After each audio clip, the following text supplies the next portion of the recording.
Welcome everybody to another BS Friday with Dave Cooper and Mark Bare Naked Willie. What is happening, Mark? How are you, buddy?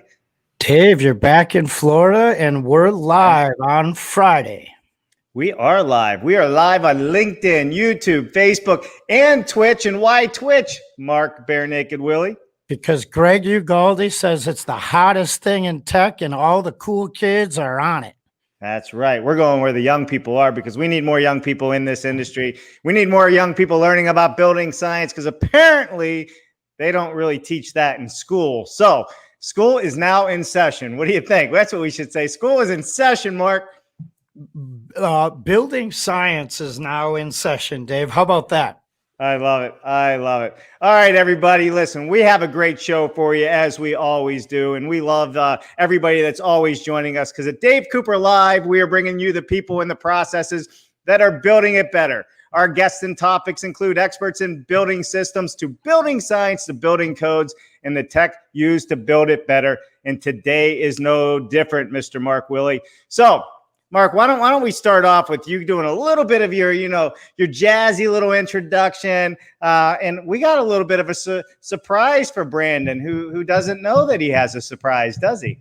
It's great, Dave, and we love to do this. I've known Brandon for a very long time, and like you, we get to talk regularly, right? We get to exchange messages over the holidays. We get to catch up on a Saturday and we get to, find time early mornings and late nights outside of our routines. So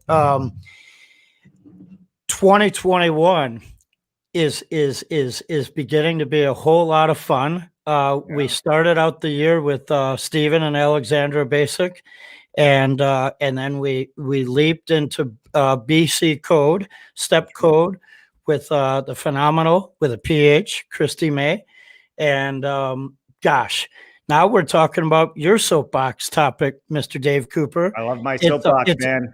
It's a blend, right? We have off-site production. That's right. And building science, what our industry is looking for, right? The ultimate in efficiencies, the ultimate in health, the ultimate in comfort, brought to you on this magic Twitch platform. So, hey, I think we let the surprise out and get going because we got a lot to get into. Yeah. Well, hey, listen, our guests will enjoy this.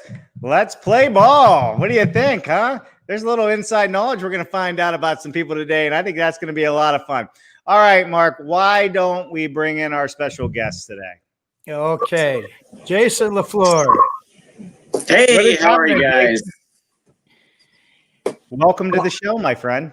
Thanks for having me. This is great. Excellent opportunity. Appreciate it. Listen, you guys, I just don't have enough of facial hair. I'm feeling inferior in the facial hair department all of a sudden. Yeah, well, some of us have been in hiding for the pandemic. Mark's been in there longer than I have, so he takes the cake there. I love it. All right, Mark, take us out. Go for it. So Jason, great friend, industry pioneer. I've probably seen him present more than anyone, I would reckon, and so much so that when he changes his slides, because Jason's the king of slides and photos, neat anecdotes. When he changes them, I call him later that night. I'm like, "Can you change that thing?" He's like, "Oh yeah, wait till you see the next one." So he's been pushing our industry from the ground up and from the top down, and with all voices in between for a very long time. He practices what he preaches. He walks what he talks. Ladies and gentlemen, Jason Lefleur. All right. That introduction, Mark. I have to say, though, I think some of those presentations were repeats because, I think one of the first things you did was attend a building science or a green building class that I was teaching. And you might have been going through that a couple times, if I recall, right? Were you an overachiever or a slow learner, or you just couldn't get finished with heckling everybody, Mark? It's one of the three. Well, back then, Dave, you had these opportunities, once a week or once a quarter. They were rare and unfounded. It's not like today where, you can have 4 webinars a day and still not catch up. So when Jason brings the roadshow around, whether he's in Oak Park or Elk Grove Village or Chicago, Evanston, Hyde Park, wherever it was, we'd rally the people, we'd break out the drums, and it's true. Sometimes there was 4 people in the room, and we counted that as a success because that means that your voice is going somewhere. So yes, I attended some of the same classes many times, and it still went in one ear and out the other. No, you were a sponge, and look, you're reaping it all here for the whole BS Live audience. Yeah. So let's get started with your intro. Take it away, Jason. Yeah, go for it, buddy. All right. So thanks again. Brandon Weiss, who's our special guest today, he and I go back quite a while, and I had to go look through some emails here to see how far back it was. And I thought it was, a decade. And sure enough, I think it was in 2010 where we first connected. And this is how far back I go knowing him. He actually had an AOL email address. You guys remember those? So, Brandon, you've got mail.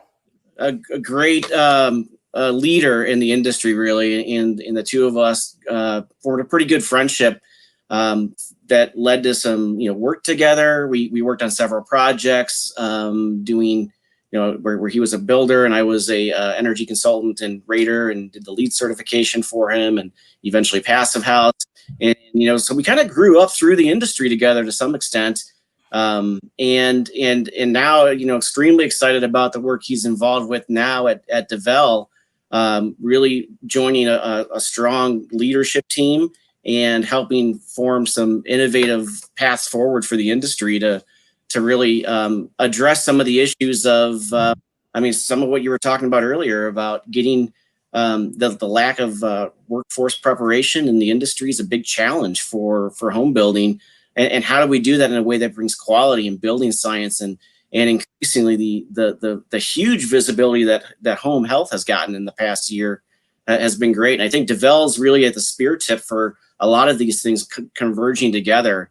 And the production of high performance modular homes is something that we can all really benefit from hearing more about. So even now, we're working a little bit together on Dvele and in my current firm, GTI. We're doing some work with the Department of Energy to help understand how we can really optimize these buildings and develop them cost effectively to really deliver some quality value to the market. Yeah, I love it. I love it. DOE, we have the DOE coming on this show one of these days soon. My buddy Anchor's out there. We've been going back and forth. All right, you're absolutely right, Jason. And I think that is a great intro. I think OffSite needs to be brought together with building science on a regular basis. It shouldn't be 1 day a week. It should be 5 days a week, or maybe even 7 days a week. Yes. Right?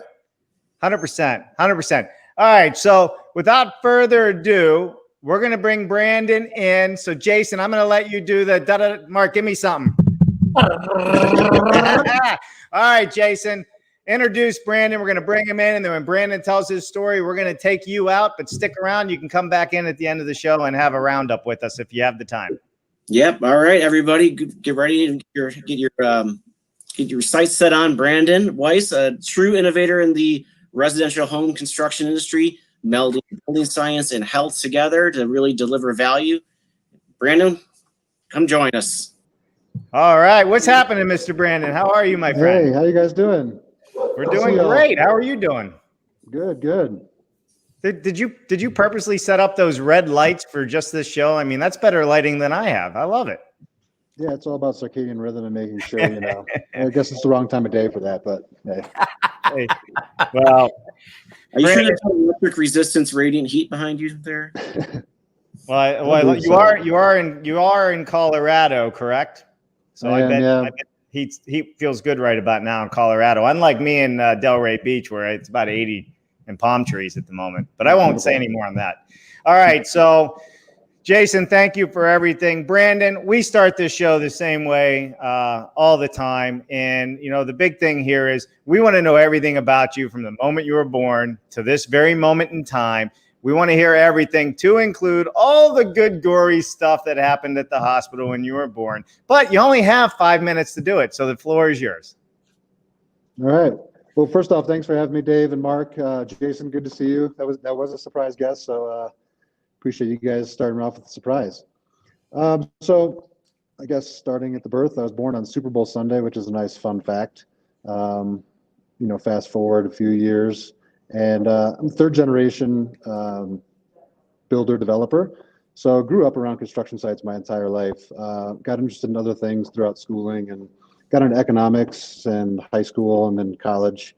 Took business and banking and finance, which, kind of core fundamentals to starting a business in the future. At the same time, I kind of ran a parallel with the state of Florida. At that time, I was in school in Florida and took their state licensing program to become an unlicensed general contractor in the state of Florida.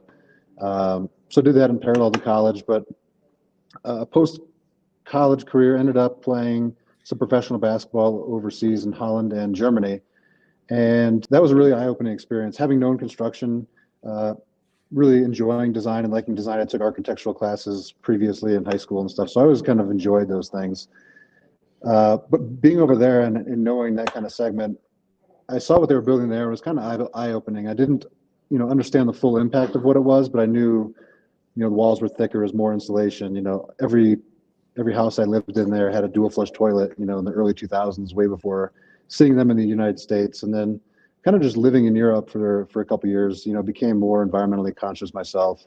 Actually ended up being about the time, I guess shortly after that when I came back, Inconvenient Truth came out, and all these things were kind of running parallel. So I came back to the United States after Europe. I ended up playing in the ABA for a little bit, and at the same time kind of started my own contracting company and built a spec house to start the company out. Had sold that, and then the market kind of tanked and was kind of stuck, having just started a new company. Decided not to go back to Europe and trying to figure out what the next steps were there. And remodeling was kind of the only business that was happening at that point. So started getting into that and really doing additions and remodeling, taking apart buildings and seeing what they were built out of.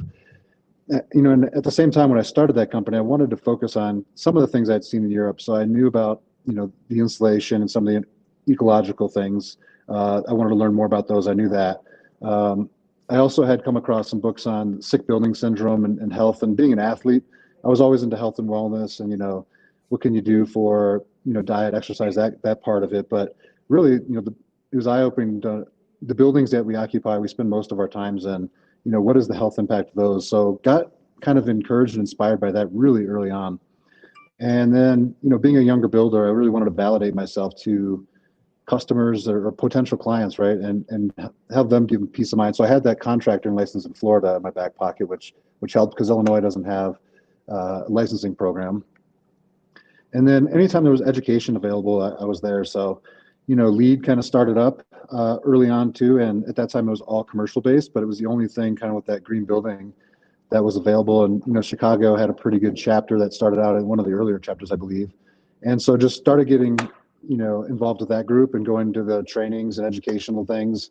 Even though it was commercial based, there were definitely takeaways and getting into that early. And then taking apart these buildings and seeing what was built in, the early 1900s versus, mid-century and, post World War II. And then getting into, all this, the 70s, 80s, 90s, and seeing different parts and understanding why people are doing things, but also material changes and seeing all that, really got me into building science. And then, we would have lumber yards I was buying lumber from would have one of the first building scientists I ever met was Mark Liberté. He was presenting at one of these lumber yards in building science. And at that point, I knew I wanted to understand as much as I could about, the physics and of how buildings operate.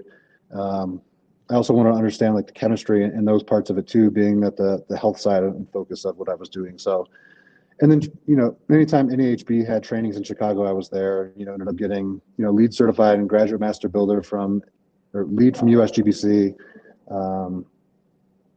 graduate master builder from National Association of Home Builders. They had a master certified green professional and whatever it was, I just wanted to learn more and more about the industry and get more and more in depth on it. And couldn't I guess couldn't learn enough. So also had the opportunity to meet Peter Yost very early on in my career. Joe Steebrook and, those guys, learning about what they were doing and the testing they were doing, it was really inspiring. And then I wanted to get into, not only building these things, but start testing them and making improvements to what I was building and building data points so that we can continuously learn what we're doing and then improve each subsequent building. Buildings should have a, really long life cycle. And the fact that a lot of construction industry is building things that last a couple of decades maybe before they need some major work and don't make it through like their mortgage without needing, major capital inflows from the owners, was kind of head scratching to me. So, looking at, building science, all the elements kind of added up. Snowball effect, really. So listen, I mean, first of all, a basketball player. So being a basketball player, I got to start here. Being a, green passive house LEED certified builder, you're 6'9" tall. Do you believe in 8-foot ceilings? Yeah, where appropriate, I think. You got to save that volume where you can to get those heating and cooling loads down. Right. I just thought that because you're a tall guy. Go ahead, Mark. That's a good scientific answer, Brandon. But basically, that was one of my favorite intros. Yeah. It's while I've known you for a long time, several months back, Dave, Brandon and I went through an interview process to harness some information in a different way than our relationship had developed. And boy, you dropped it today. So smooth, Brandon. It was it was good. And I think there's a lot of people that know you or have met you at conferences or on projects that might not hear and know that side. So it was welcoming introduction. And thank you.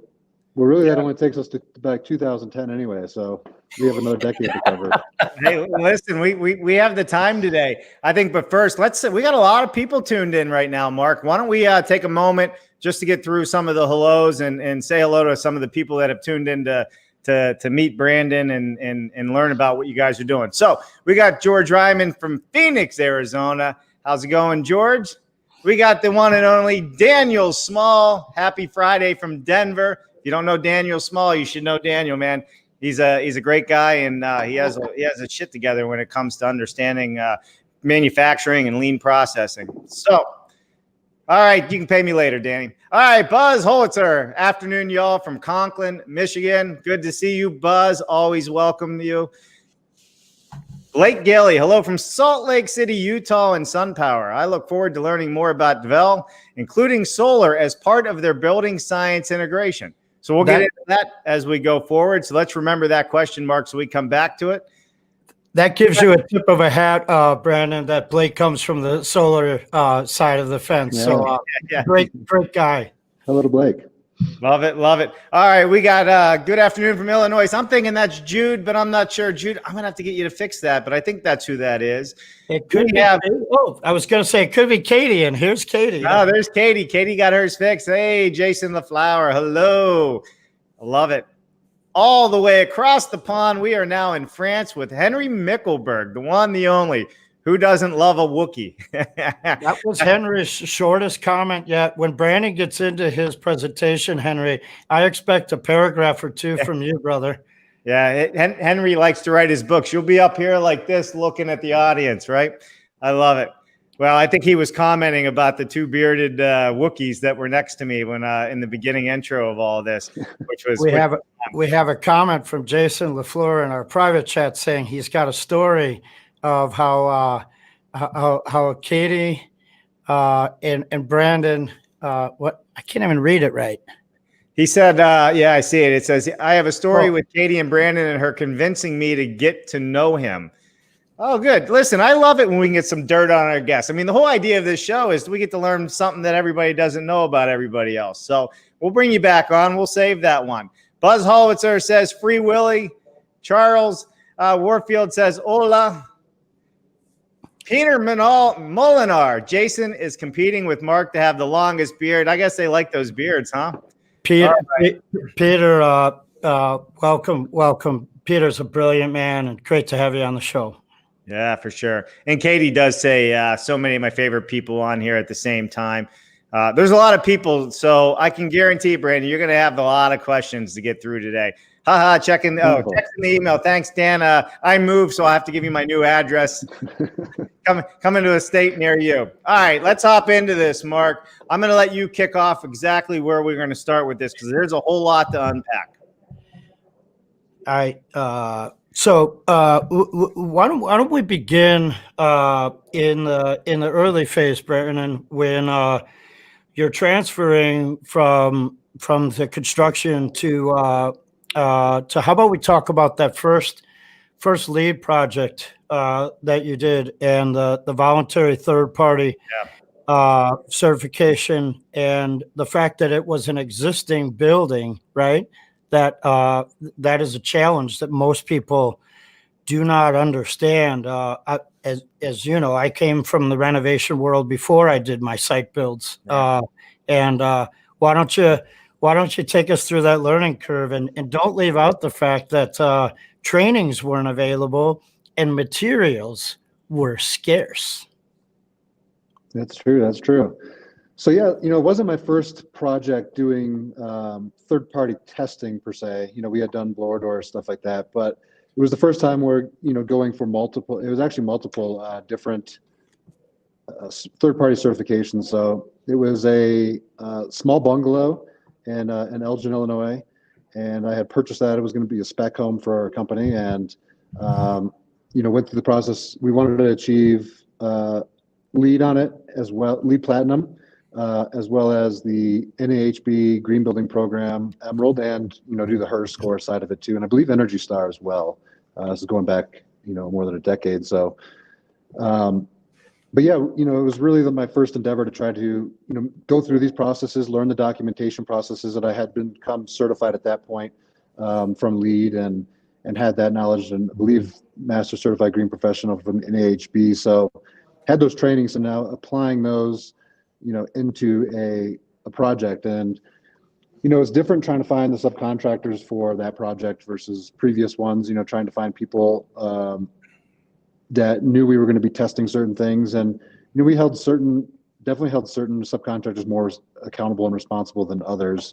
We definitely had to self-perform a lot of that work too, because learning where the kind of the fall off between your traditional construction or just the traditional contractor mindset, where that kind of leaves off, and where the high performance scope of work really starts getting defined, and who's going to pick that up and who's going to achieve that. So any of those loose ends, we kind of had to self-perform. But yeah, and it had the focus on health, so trying to use low emitting products at the same time. Mark, you were a resource for sure for finding some of these, I believe, finishes, and helped me with some cabinetry, trying to find low emitting cabinetry that was going to fit a budget, for a house in, not a high-end neighborhood either, and a pretty small home as well. I think that home ended up being a 3-bedroom, probably like 1,600 square feet. So it was a good learning curve too, because it was smaller, it still had a kitchen, powder room, another full bathroom downstairs, and a full bath. We actually added a full bathroom upstairs and made that like the master suite area. So that was the last project I ever did that included wall-to-wall carpeting. That's a fun fact. We started doing all solid surface flooring from that point on, just because of some of the health and wellness parts of that, and the dust entrapment, that kind of thing. So yeah, I don't know what else to hit on that project, but we did achieve everything we were after. Ended up selling it, pretty early on. We did a lot of tours and used it as an educational platform too. Mark was there for a couple tours, and maybe spoke at one of the presentations. Jason was there for the tours and spoke at one of the presentations. We had recently, I think, or just a couple years prior, had started the residential green building committee at USGBC Illinois, and so we used it as a meeting place for one of those to actually start meeting in projects that were, what we were all inspiring to do and trying to achieve. So I didn't show up for the RGB meeting out there. I only showed up for the ones at the bar. That's where the real work gets done, is it not? I mean, that's like being on the golf course. So Brandon, let me ask you, and I heard it in your intro about tearing things apart. And again, here's our disclaimer, kids, if you're out there, do not start ripping the walls off your parents' house because you want to know how it works. But the reality of it is, you said the same thing that a few of our past guests have recently said, is they really got into the building science once they started tearing into the walls to figure out what was causing problems and growing there. And that seems like that's kind of, is that kind of what kicked you off into building science? Like where did it all of a sudden you just kind of blossom and say, hey, I want to do this at a high level, and I really believe in it? Because everybody that's doing this that I have met so far, somewhere in their life, there was a turning point that they said, this is really important to me. Yeah, I guess it was kind of a combination of that, probably previous to that building, but taking apart those buildings, seeing things that were failing, trying to figure out why, so we didn't put it back together the same way and just have a reoccurring issue on that someone just spent a couple $100,000 on a major remodel / addition on. We wanted to make sure they were getting the best value and getting longevity out of their building as well. And that's the most sustainable building you can build, is one that's going to last for a long time, whether remodeling or building new. You have to make sure that it's going to last for a very long time, so that the embodied energy of the materials that are used in that product actually makes sense to put into a project, right? And so it was that, and it was also kind of like I mentioned, some of these building science seminars, just sitting through those and understanding, like, you can't just throw insulation on something and expect it's going to perform better. Sometimes doing that without understanding the physics of it is going to, a lot of times, is going to cause more problems than you're actually solving with an energy saving. So you have to make sure building science is a core fundamental. Like, if you look at the pillars of what construction should be, I think that has to be the preceding of everything. But before energy efficiency, before health, because you can't have either of those properly without having that core staple fundamental. Sure. Well, listen, the reason we ask that, it's like Simon Sinek says, right? People buy, they don't buy what you do, they buy why you do it. And we're about to get into why you're doing it. And I just made that up on the fly, but it's the truth, right? So let's move into this now, right? So here we are, Dvele. Tell us about Dvele. Tell us how this all came together, how you got into the position that you're in, and can you give us the overrun of what you guys are all about, and then talk about that space you're in. I'm really curious. It looks cool. Sure. So I guess the best starting point probably is how I got involved, and that was, after having built, several passive houses. We're fast forwarding quite a few years now. But built a few passive houses and was building a few homes a year, really high performing homes, but took a lot of time in the field for me. And as the business owner, I didn't feel that was maybe the best way to scale and really make the best impact. Making the best impact, you have to be able to build more buildings. And so I was looking how to achieve that, how to do things faster, how to get more efficiency throughout the whole process. So started looking at offsite construction, like panelized, prefabricated, modular, and didn't know quite, which one was going to be the path that I wanted to pursue. But was even like looking up automation, robotics, that kind of stuff, to see what was out there, how much that cost, and how can you build a business around that, all focused on the path of really scaling up really high performance passive house type style building. And so, a couple months later, I ended up presenting at a conference. It was a technology conference, and it was on a panel discussion. And Goodjohn was also on the panel, and he had just sold his previous company up in British Columbia, and he was presenting on using technology to, streamline and automate offsite construction. And my presentation was more geared towards the health and wellness and using technology to inform better health and wellness. So, really got to talking afterwards, and told him I wanted to go down that path. And we both had experiences that the other one needed, and felt like it was a good time to kind of try to start something new. So for a couple of years we kind of worked under the radar and detailing and designing things, doing a lot of modeling, trying to find out what the sweet spot was for our building envelope and our mechanical systems, before we tried to scale up that business. And then ended up purchasing a factory that had been in business for quite some time, and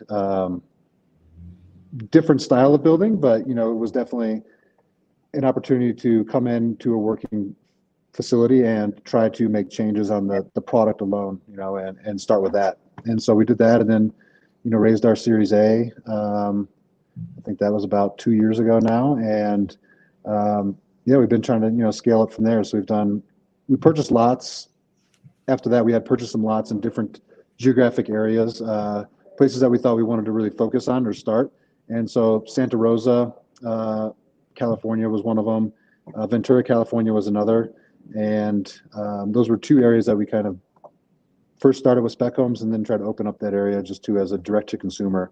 So Dvele is an offsite construction. We build 3-dimensional modular homes, 90% complete in the factory, shipped to site, you know, craned together in less than a day. We get it weather tight in less than a day, and then make the structural attachments, you know, in less than 48 hours.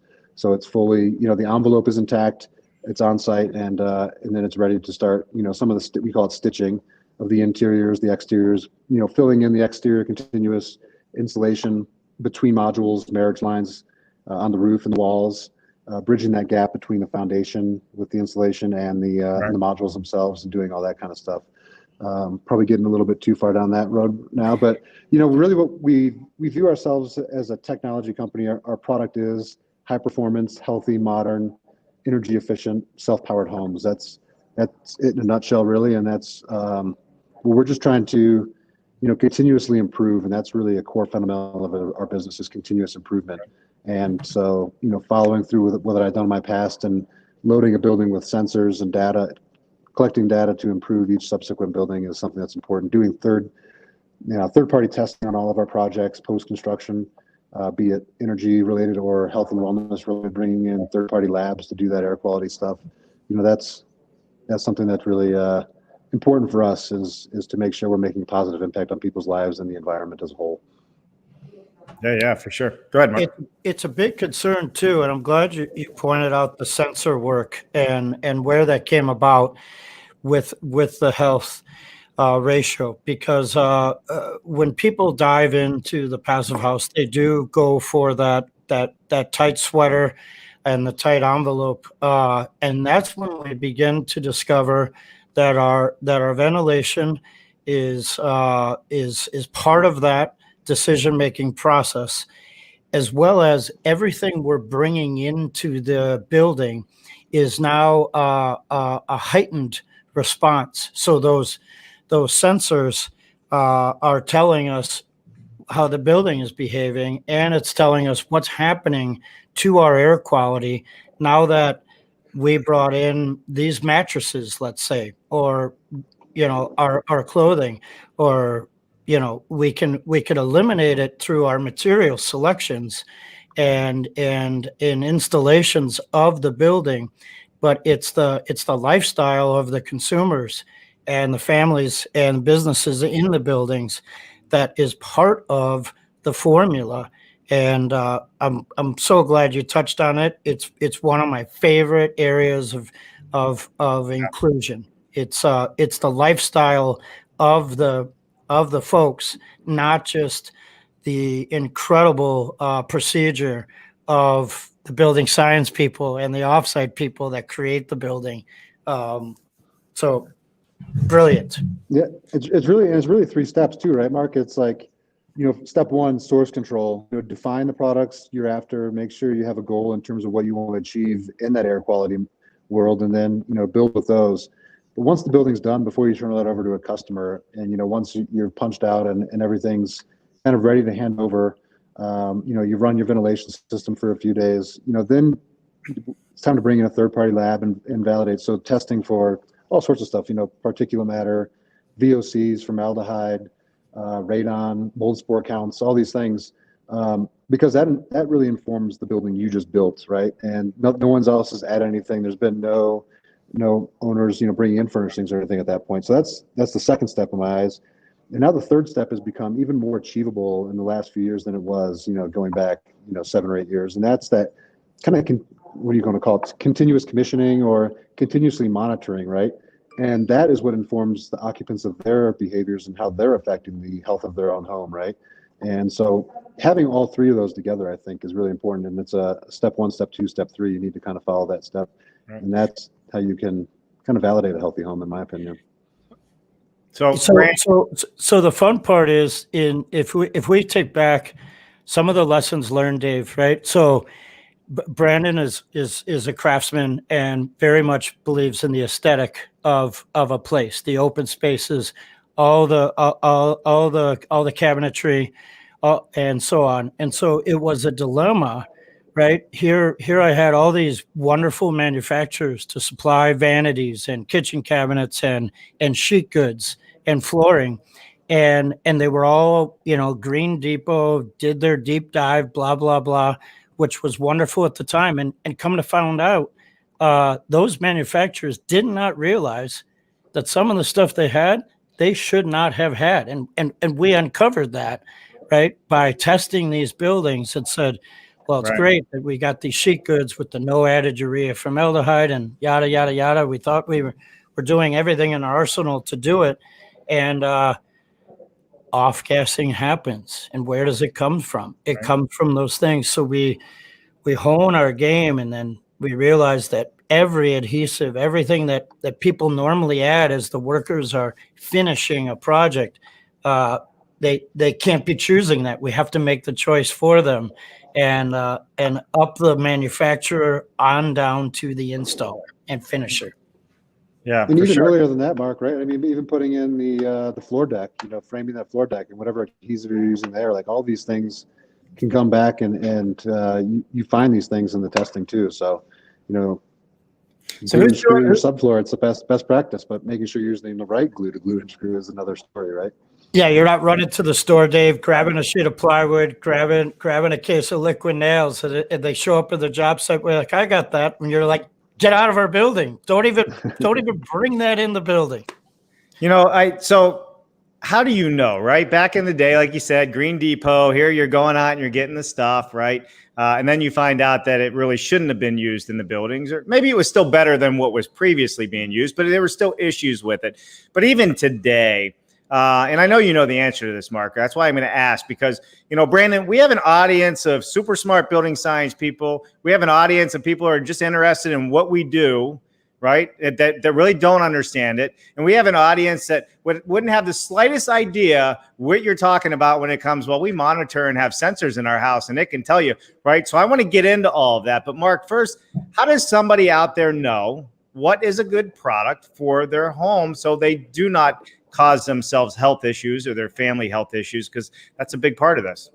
So the evolution, right, Brandon, was we were given code, right, and then we were given third party, and then later third parties entered the ball game. Beyond USGBC, we had certainly the Department of Environment, but on the material side more so, that was. I would say Passive House was good because they had a lot of clients that were into natural and sustainable setting. Now, that wasn't really a marker in Passive House at the time, but yet the clients were of interest to it.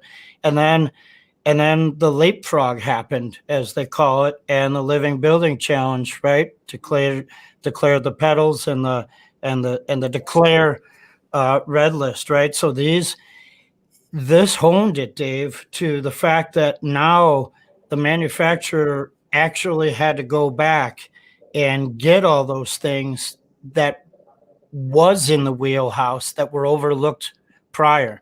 And that's when you can have this product or you cannot. Yeah, for sure. For sure.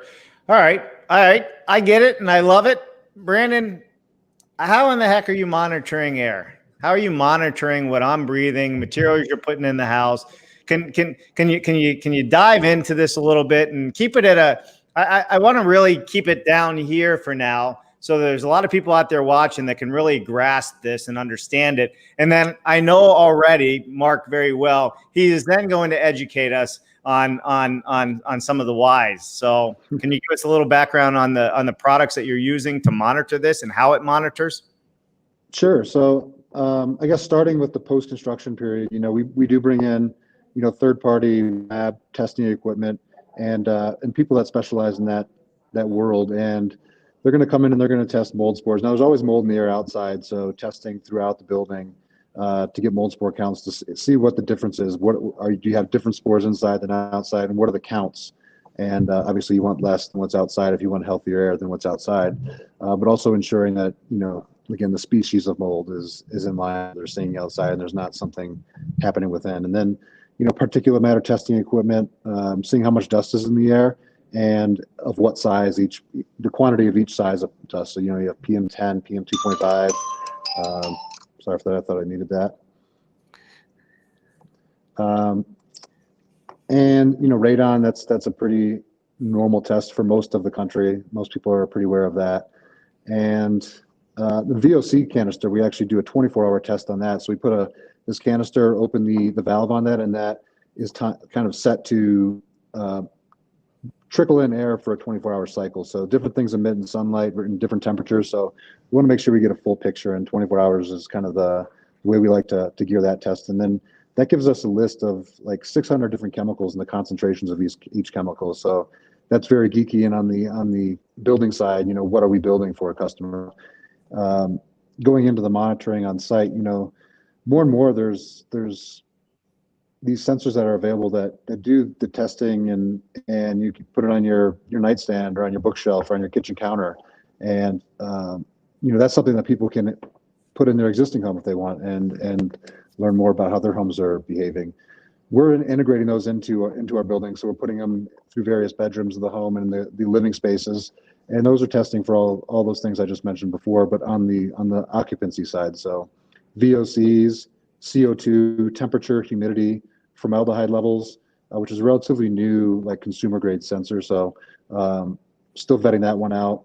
And yeah, I think it's good because we also have a dashboard in our home too, where they can go to a screen and they can pull up, what is the health of my home, and is it in line with what we expect, or are things elevated? And then if things are, they can kind of backtrack. What was my recent behavior and what might be causing that, and they can inform better head behavior because of that, right? But in our homes, we've actually recently released what we call Dvele IQ. It's proprietary software that we've developed that take all these sensor and updates that we have throughout the building, put them into the software that we're building, and then that can make actions. So, if things are elevated, we want to, increase the ventilation rate, we can do that. And then people don't have to actually do anything, right? The occupants don't have to even think about it. It just happens for them on their behalf. And, that system's just going to get better and better over time. We have really high level filtration in there. Also monitoring, what's incoming and outgoing on the ERV, right? So you can see what is the outdoor condition and then what is the indoor condition, and have a comparison there, and really, again, be able to assess what's happening in the building and be able to improve, the living experience for occupants and owners. It's real-time optimization.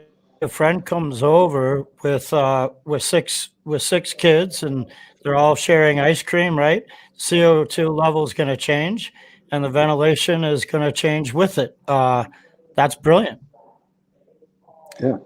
Is this the same thing goes when you have two adults sleeping in a master bedroom, and your CO2 level increases as you're sleeping a lot of times. So, being able to increase the ventilation rate automatically so that you can keep that level down in a bedroom where you still get very restful sleep and you get more sound sleep. And that, there's lots of scientific studies linking CO2 to quality of sleep too, which is pretty interesting.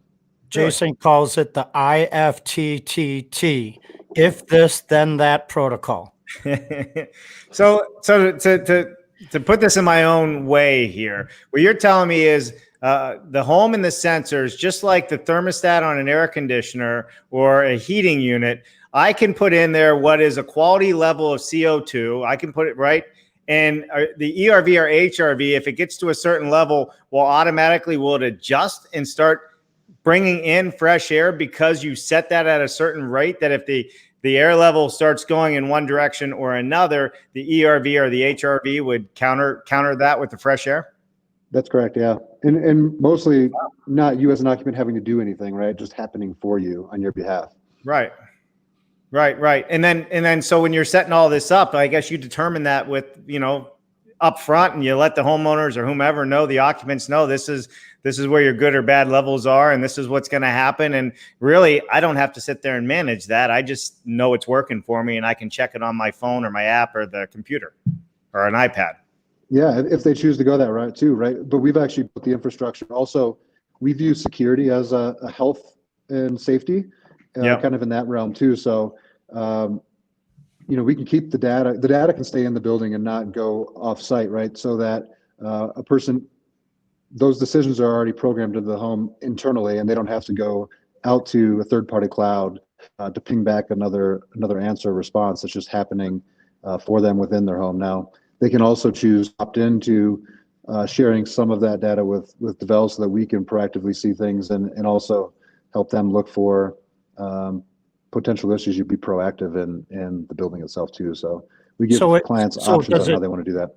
Brandon, does it lock the refrigerator if they're on a health campaign and it's not their time to eat? I don't know of a locking refrigerator yet, Mark, but I mean that if one did come out on the market, this could actually do that. Yeah, it's probably a manual lock, like the freezer we had in the garage growing up. But it's brilliant what you said with the ventilation, because say for instance you have a traditional horrible hot water heater, or I should call it a water heater, and you take a shower. You don't have to do something for it to make more hot water, right? It produces more hot water, and so for the tech side and the builder side, we think of what's needed so that the attributes and the experience of our technology is welcomed and natural for the consumer. And that ventilation response is unique, and it shouldn't be. It should be part of code. It should be standardized in our world. Just like when you drive an automobile that's not electric, if the oil light goes on, right, there's a reason for that. There you go, Dave. We're in sync, brother. Check engine light. How about we take a second from the audience, and then Brandon, what if we bring Jason back for another round of some more deep dives? Yeah, great. Yeah, and Mark, just go back on what you just said. Like, before we go to that level, we need code to just realize too, like, balance the distributed ventilation is the way to go. That's step one before you can worry about getting automation into codes. So like let's say for instance, a manual J must be completed and uploaded with the plan document. Yeah, for sure. Elementary, but yeah, that definitely needs to occur. Let's go to the audience for a moment here, Mark, and then come back into that. So we're gonna get through a few more comments, and then you're right. We can bring people back in. There's a whole private chat section happening, Brandon. That you look like somebody. We got some more surprises for you. I hate to say it, but do you play a lot of poker, Brandon? You got a great poker face, man. You're just solid, dude. I don't. You should. You're solid on the look. I have children now, so I love it. All right, here we go. Peter Molinar says, right, Dave, kids, before the demolition of older buildings, it's important to check for lead paint and asbestos. He's commenting on when I said, children, please don't rip your house apart. I love it. All right, we got Sean St. Amour from Twitch today. What's happening, Sean? A little late, but still getting my fix of BS Friday. Blake Gailey, people don't buy what you do, they buy why you do it. That is not my quote, but thank you very much. All right, here we're getting a little further in. Spending time with you, Brian, is what inspired me to study building science. You are a great building science evangelist, Charles Warfield. Who's Brian? Who's Brian? Charles misspelled my name there. I was going to say, Charles. We talked. I don't know who is Brian. I was just getting into that. I think he meant Brandon. So if I know the story right, Charles worked with you over in California, right, Brandon? He did, yep. Yep. He seems like a great fellow. We've talked to many times. Early project managers. Awesome. Well, I mean, no matter whether you got your name right or wrong, he still loves you. That's the important part. I love Brandon, it. Brian, Dave, Don, matter, right? Matt, Mark. All right, Daniel Small, he's putting in the penmanship today. Brandon and Dvele are Teslafying home building by designing and building high-performance computers you can live in with real-time monitoring, copious sensors, and owl-based performance management. Can we implement OTA updates of the technology? Question mark. Or do you already do that? So yeah, we definitely took a kind of Tesla approach to what we were doing. So started with all the hardware, right? And making sure we have, for instance, we have Cat 6a and that goes everywhere in the home, whether it's useful today or not. People plug into it today or not, that's up to them. But, even if they don't, all that infrastructure is in place. So we have the dashboard that is in place. So the idea is very much that as we release features of our software, that it can push, if people allow and they want that interaction with us, we can push them the software updates to give them those new features. So yeah, it's pretty cool that it can be kind of future-proofed in that regard and continuously improve their home. As we learn more about their home or our homes, we can improve everyone's home.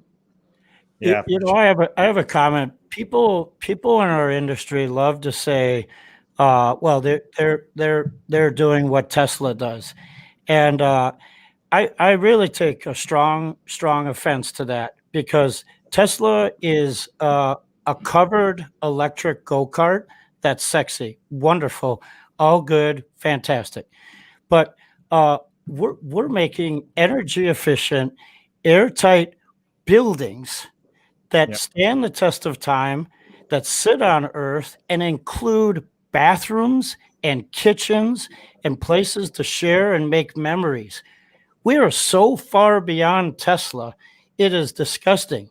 It's just we don't have 4 layers of paint and 6 layers of clear coat on it with a shiny emblem.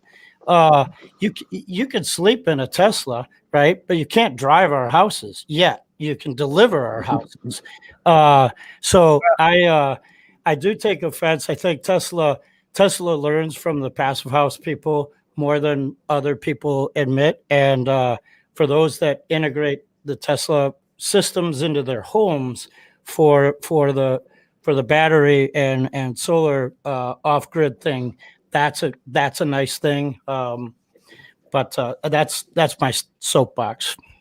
Hey, do that as a way, Mark. One of the things that they did well, though, and differently, that I don't know that everyone appreciates, is that they didn't only build an electric car and the best range electric car, but it's also the safest car in terms of crash and collision, right? And it's also has the best in quality of any car on the market. So they didn't just look at one facet. They looked at kind of a whole systems approach like we like to in the building spot. And kind of improved upon the existing product line, looking at more than just one pillar of an automobile. So I do respect that part for sure. A compliment I'll give them as well, though, because there are compliments to share, right? Is their path to market was different than the automobile industry, right? And they're still being fought. You still can't be in let's say Detroit, right? Because they don't have a service center.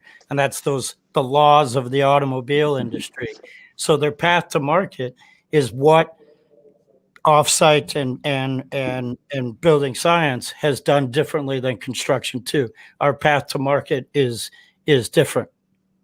Yeah, and kind of we took a similar approach at Dvele too, right? So we have some industry insiders in our company at the executive level and leadership level, but we also brought executive leadership from other industries and technology sectors and some from Silicon Valley to really broaden our depth of understanding and look at the big picture, not only of the product but the company and what we were building on top of that. So.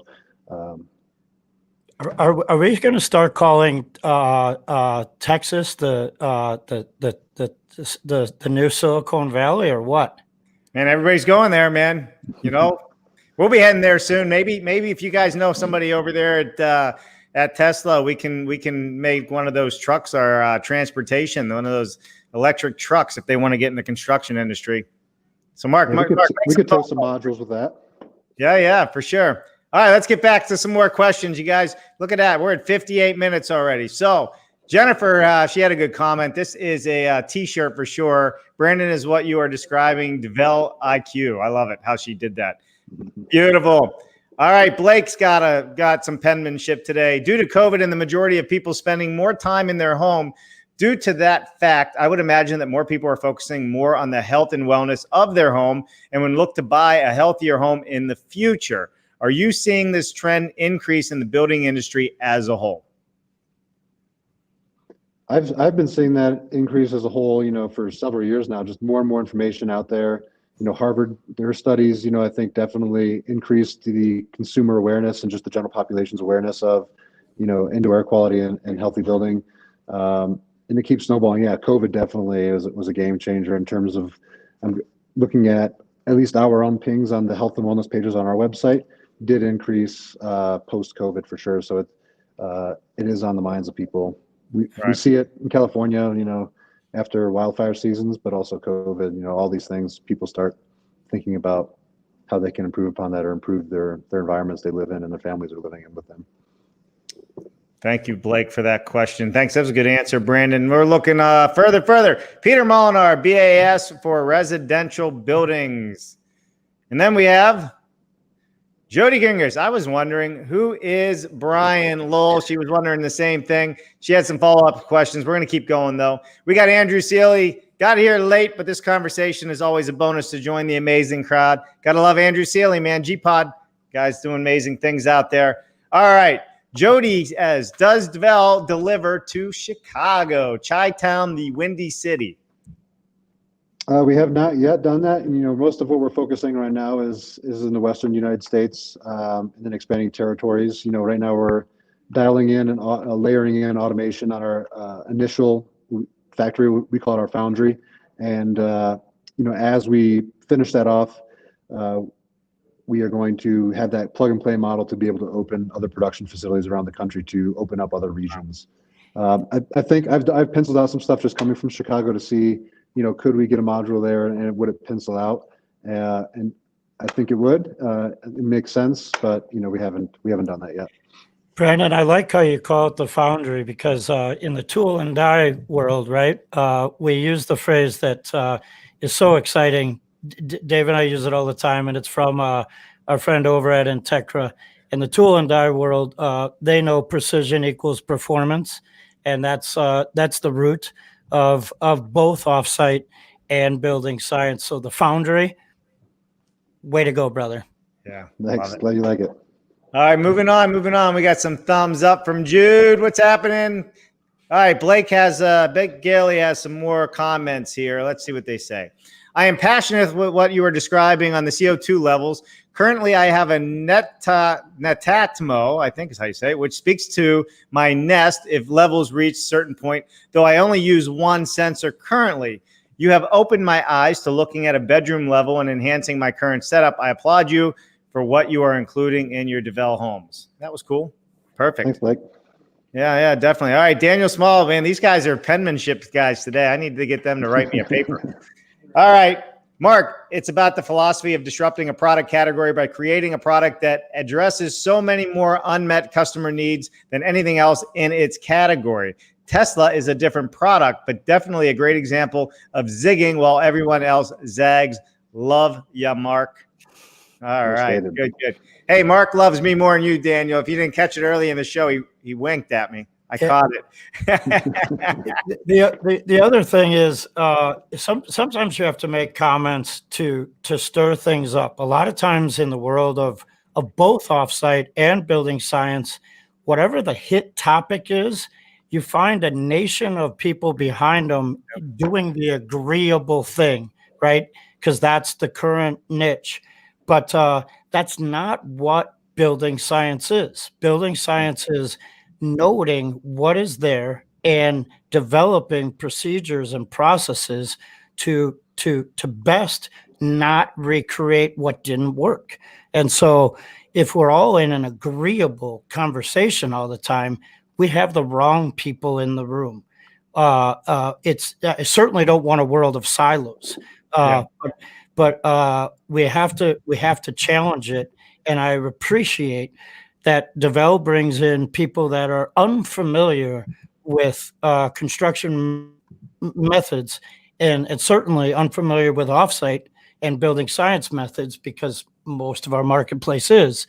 And then they welcome that technology integration, and the bonus of all that is happy, healthy customers. That's what it's all Wow, about. isn't that shocking? I love it. Jennifer was beating you to the punch. Offsite construction, building science, a match made in heaven. Absolutely. But Jennifer, I'm going to put this up because you were ahead of the game on this one. Brandon, can you share with us your expansion plans for Dvele, which you've already done, but I wanted to give credit where credit is due because Jennifer's always behind the scenes working hard with us, Brandon. So you may not see her, but she's busy. You see her on Tuesday. No, she was coordinating all the background stuff to get me here, right? Yeah. So here's all right. Mark, we're at a minute and almost 5 minutes. A minute. We're in an hour and 5 minutes already. But man, I got so many questions. I want to get into the structure, your sidewalls, your insulation, your R values. I got so many places to go on this. We're just not going to have time to do it today. I think we're going to skip that one for today. Yeah. If you're okay with it, Brandon, if we could bring Jason in, and I want to talk a little bit about what I know these answers, but what changes we can see as necessary in the marketplace, and what are the things that, as you continue to be pioneers, what is needed in terms of let's call it workforce and workforce training. So certainly Jason's going to talk about some of the top down things from the government forward, but the other side is that workforce thing is our networks, our connections, our schools, our family and friends.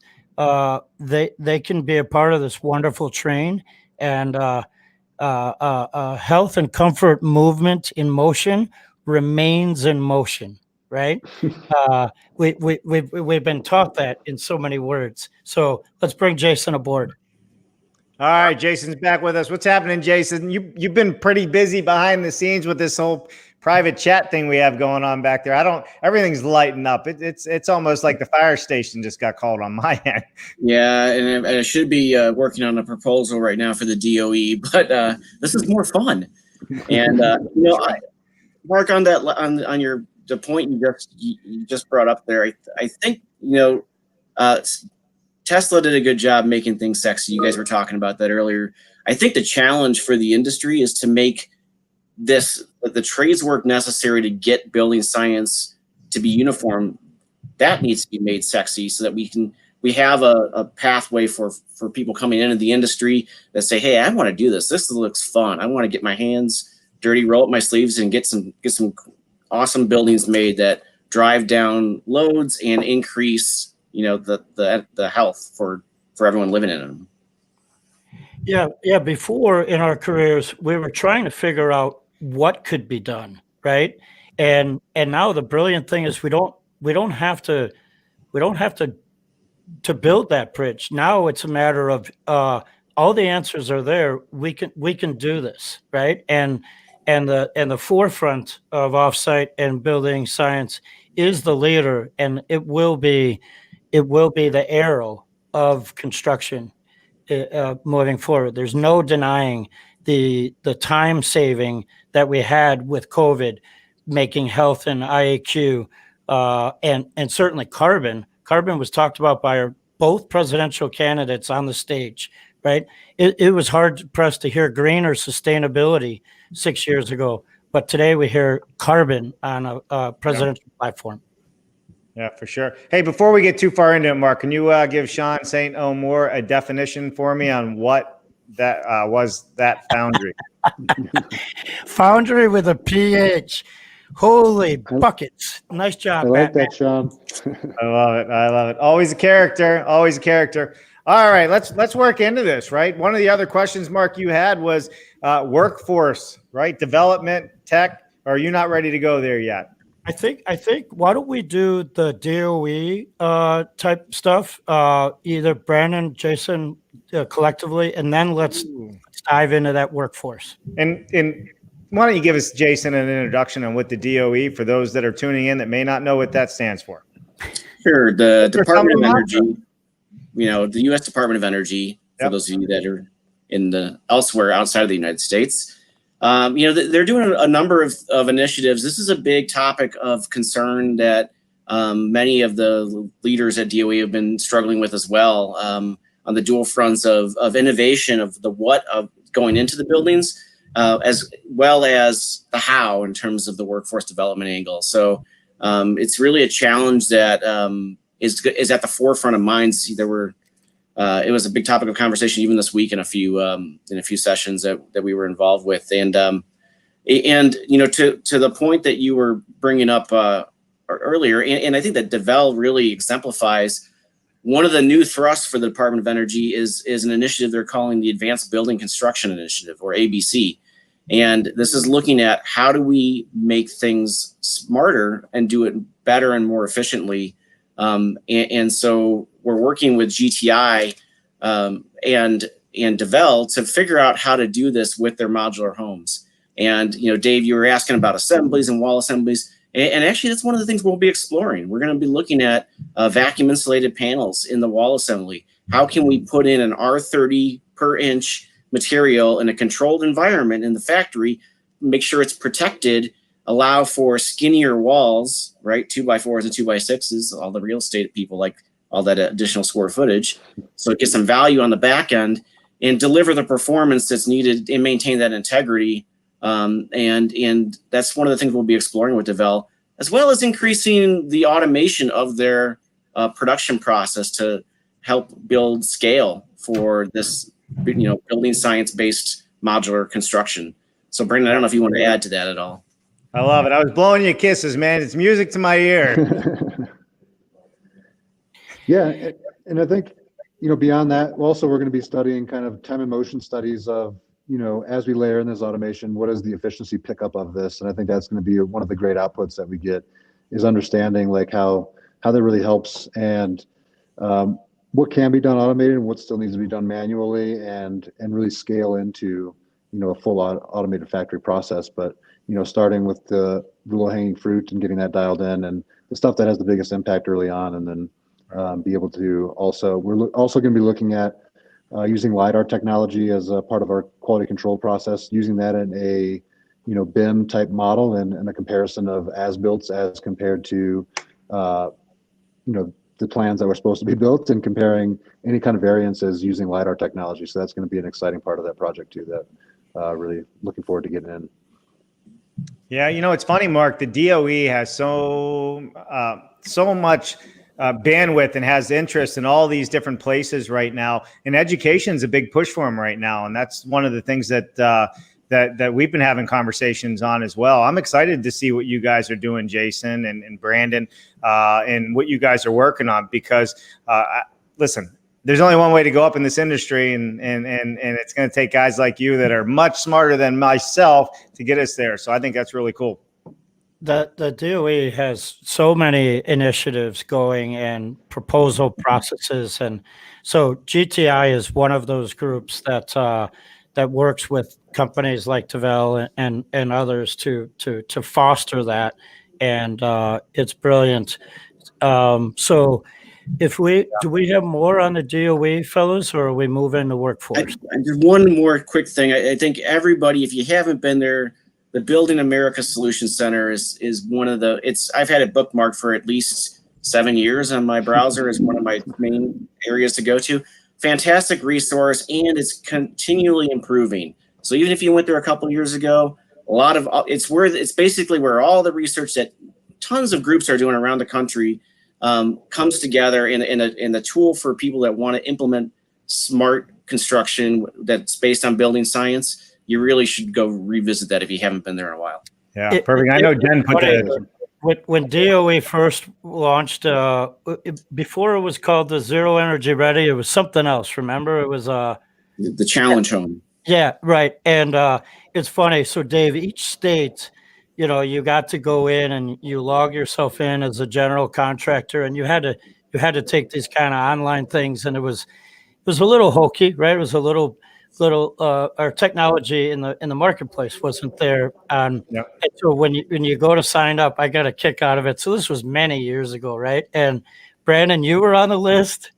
I was on the list, and of course George Sullivan was on the list, and now we're all doing much different things. But we all have a good friend, Scott Sanders, who's been just a fucking rocket ship doing it, and he'll be on later, Dave.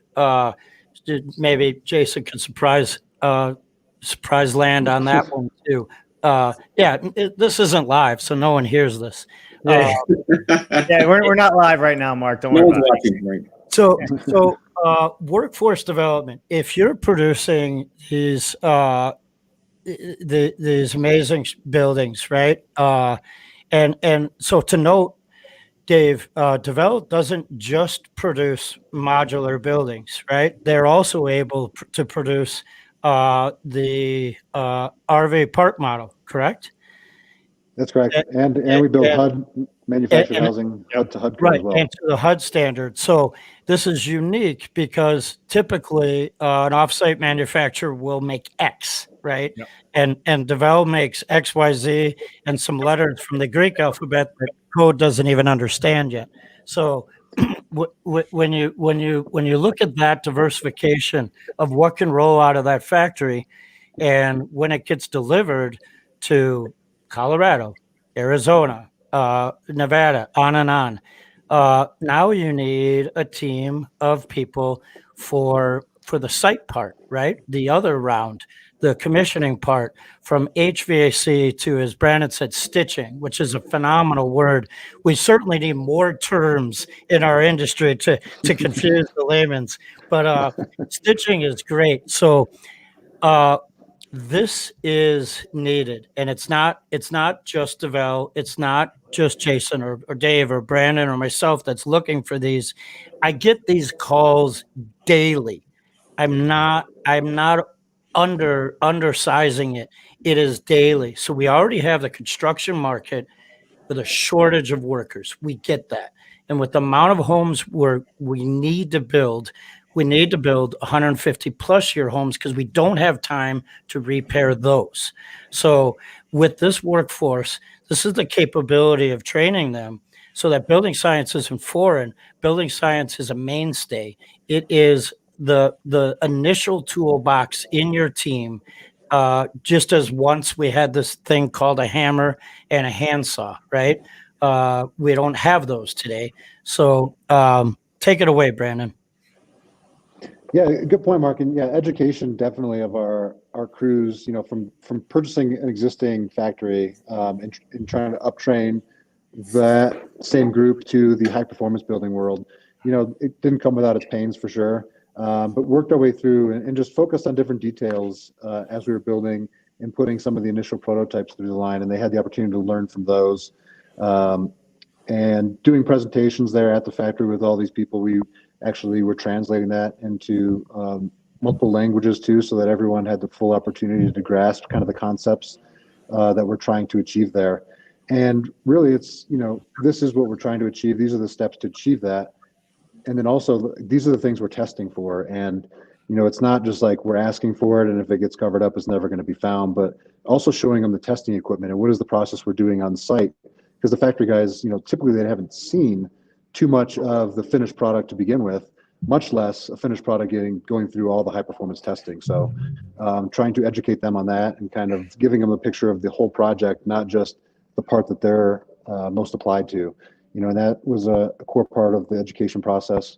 I created a manual that kind of walks through all the parts and pieces of what we're building and gives step-by-step directions, pictures, videos, 3D BIM animations, to try to just make it as clear as possible of what parts and pieces. And you can break it down into little sub-chapters or 2 pages, learn kind of an easy scope of work, come back with questions and get your hands dirty on the line there and get those projects built. So that's one avenue.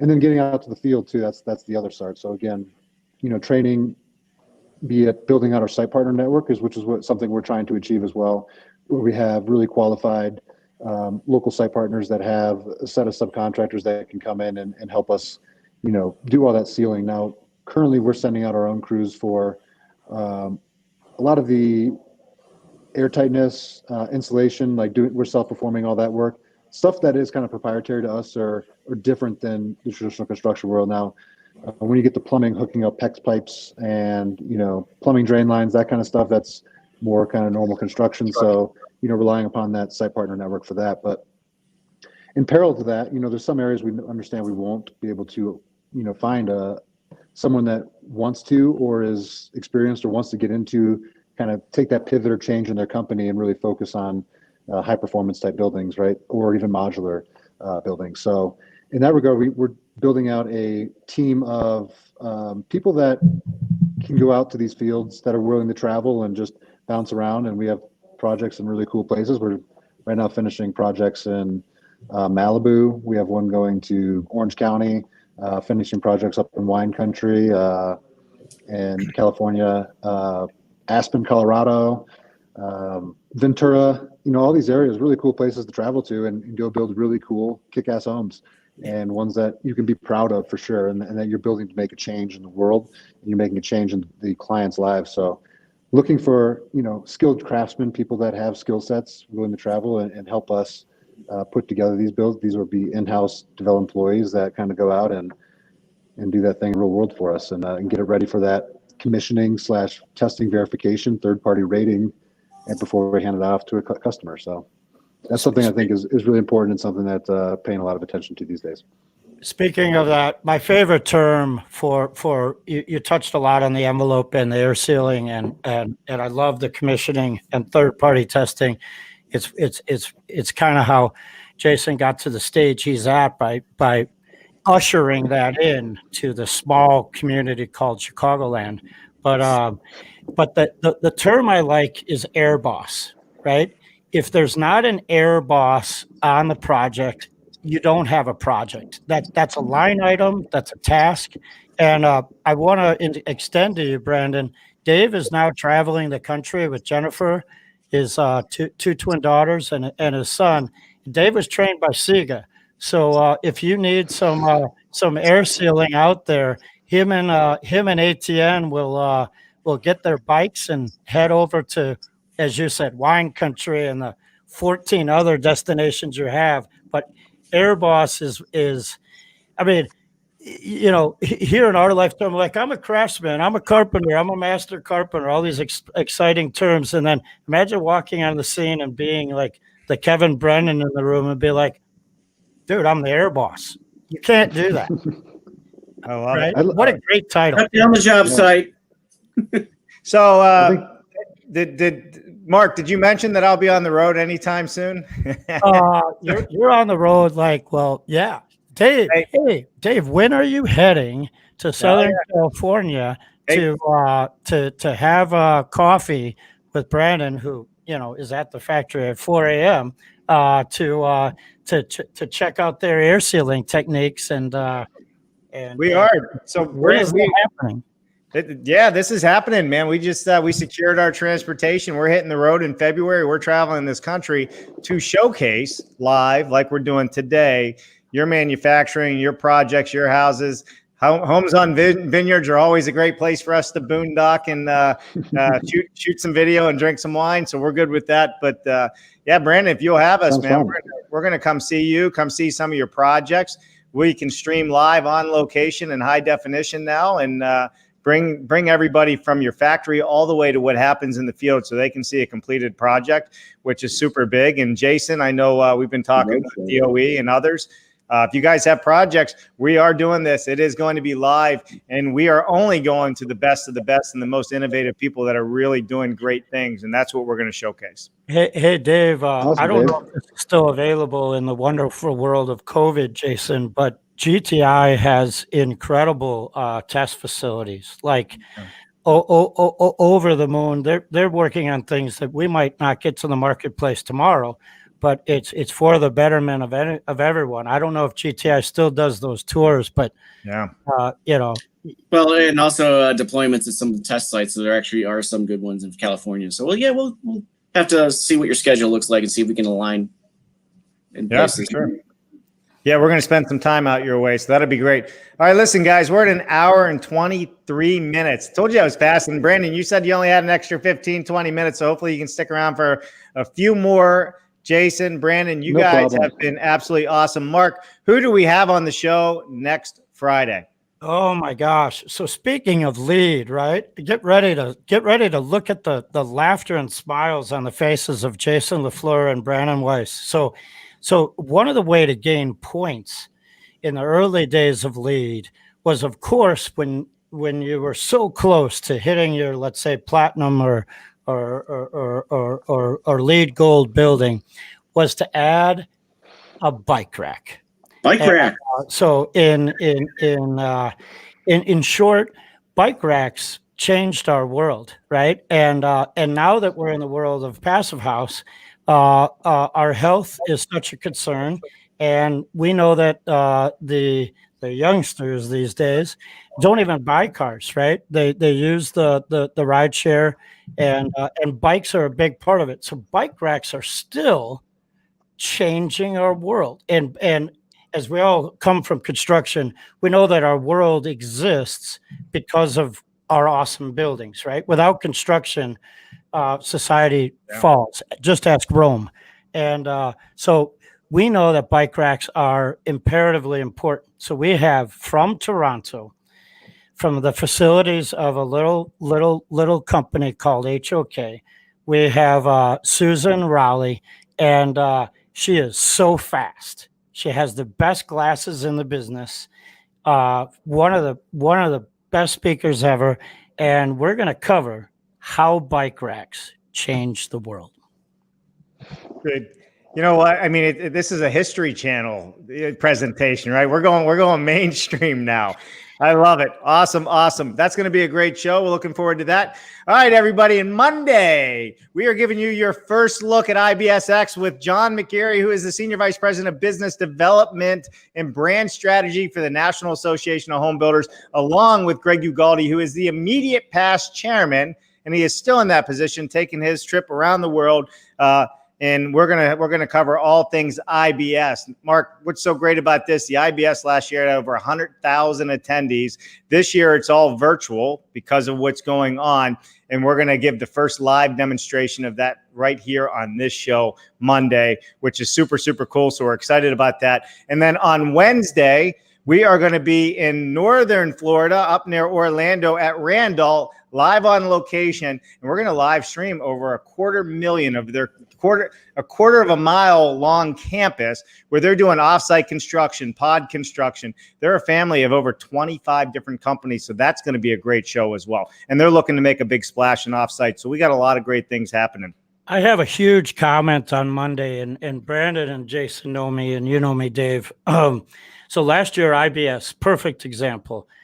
Dave was heading out to IBS, and I set up several meetings for people that I know to meet with Dave, and he was launching many endeavors. And so I didn't have to attend IBS because I don't believe in air travel. I think airports are great places to produce food, not to move carbon. So it's brilliant that we look at the positives in life. That's the right. Positives in life is we now have 100,000 people not traveling to a destination. We can now have 500,000 people attend the largest construction industry event of North America, right? Right from our homes. So I think this is a blessing. I know that manufacturers are saving hundreds of thousands of dollars in the process, and we're saving time because we all got to get building. So I'm just thrilled and over the moon. It's gonna be great. It's gonna be a great show, and you're gonna see it right here first on Dave Cooper Live. We're getting a lot of the first looks, right, Mark? Even trade show, virtual trade shows, and all that stuff. First looks all right here. So we're growing, and the whole idea of what we're doing is we are growing construction, we are growing offsite construction, we are growing building science, and we're going to continue to do it. We're going to be the biggest voice in this industry over this whole next year. You watch, Mark. We're going places, and we're going places fast. So Jason, Brandon, thank you very, very much. Stick around. We'll come back to you after the outro. Mark, as always, man, stay cool and always keep those shades on, man, because when you're cool, the sun shines 24 hours a day. I'm Dave Cooper. We'll see you next time. Bye now. Awesome. Take care.